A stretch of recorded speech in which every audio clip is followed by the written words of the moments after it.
नमस्कार दोस्तों। जय श्री राम। राधे राधे। इस परंपरा की जो रीति रिवाज और परंपराओं की जो श्रृंखला है, इस श्रृंखला में मैं आगे एक नई परंपरा और रिवाज की रस्म की बात करना चाहती हूँ, जिसे जो है धान का लावा परछने की बात कही जाती है। धान का लावा मतलब कि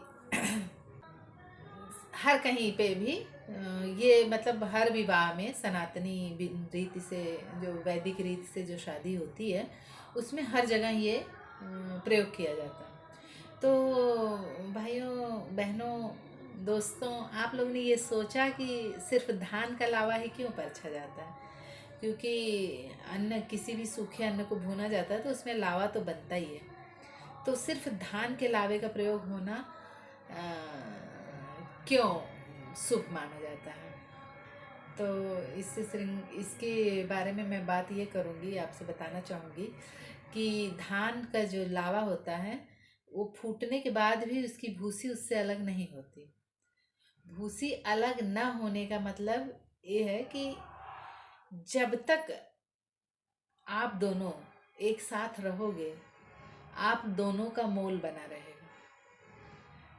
मतलब कि उसमें मैं कभी ये नहीं संबोधित करना चाहती कि लड़की धान की भूसी है, लड़का जो है लावा है। ऐसा मेरा कहने का मतलब नहीं है, कृपया ऐसा ना समझिएगा। मतलब ये है कि दोनों ही अगर एक साथ बने हैं, उसमें कौन कम है कौन ज़्यादा है, किसका कौन महत्वपूर्ण है कौन कम महत्वपूर्ण है, इसकी बात नहीं है। बस बात यह है कि दोनों जब एक साथ होते हैं तो उनका मोल एक ही होता है। वो कहीं से हल्के नहीं पड़ते हैं। समाज में उनका मान सम्मान इज्जत, उस परिवार की मर्यादा बनी रहती है। उसको जो है आप आंक नहीं सकते कि जो है इनके इन दोनों के बीच अगर अलगाव हो जाए, अगर दोनों अलग हो जाएं, तो दोस्तों धान की भूसी का कोई महत्व नहीं रह जाता। अलग होने के बाद धान की भूसी का कोई महत्व रह नहीं जाता। इसीलिए दोस्तों इस परंपरा को निभाया जाता है।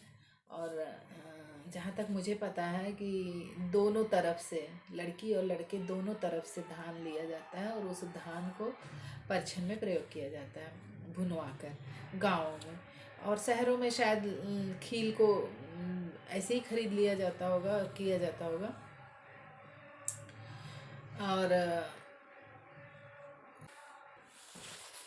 और इसी तरह दोस्तों जीवन में वर वधू अगर एक साथ रहते हैं, एक साथ जीवन यापन करते हैं, जीवन को के संघर्षों का सामना करते हैं और अपनी गृहस्थ जीवन को अपनी परंपराओं, मान्यताओं और अपने परिवार की प्रतिष्ठा और मान को बनाए रखते हुए उसको जीवन भर पालन करते हुए अपने जीवन को का निर्वहन करते हैं, तो माना जाता है कि जो है वही जीवन सुखमय होता है। सुख और दुख एक ही जो है सिक्के के दो पहलू माने जाते हैं। तो हर किसी के जीवन में थोड़ा संघर्ष, समस्या और जो है विघ्न तो आता ही रहता है। पर ये नहीं कहा जा सकता कि जो है किसी भी कारण से दोनों अलग हो जाएं। और आज आधुनिक समाज में परंपराएं निभाने का कोई प्रयत्न नहीं करता, बर्दाश्त की किसी की क्षमता नहीं रह गई है। संयम और जो है संयम और समझदारी से अपने जीवन का पालन करें। बच्चे अपनी परंपराओं को समझें और जीवन की समस्याओं का हल निकालें। प्रेम से, सौहार्द से अपने जीवन का पालन करें। इसलिए इन परंपराओं को निभाया जाता है, मनाया जाता है, किया जाता है। और लोग इस परंपरा को कुछ समझते ही नहीं हैं। आजकल नाचना गाना, डीजे बैंड और सारा आडंबर हो जाएगा। मेन जो वैदिक रीति है, रिवाज है, परंपरा है, उसका सूक्ष्म से सूक्ष्म रूप में पालन किया जाता है। उसी में सारी जल्दबाजी लोग करते हैं। पर दोस्तों मैं आप लोगों से निवेदन करती हूँ कि अपने घर की विवाह शादी की परंपराओं को पूरे मनोयोग से, दिल से पालन करें और यह प्रयत्न करें कि सारी परंपराएं विधिवत निभाई जाएं, विधिवत उनका पालन हो, ताकि वर वधू का जीवन जो है निर्विघ्न और जो है संतुलित जो बीत सके।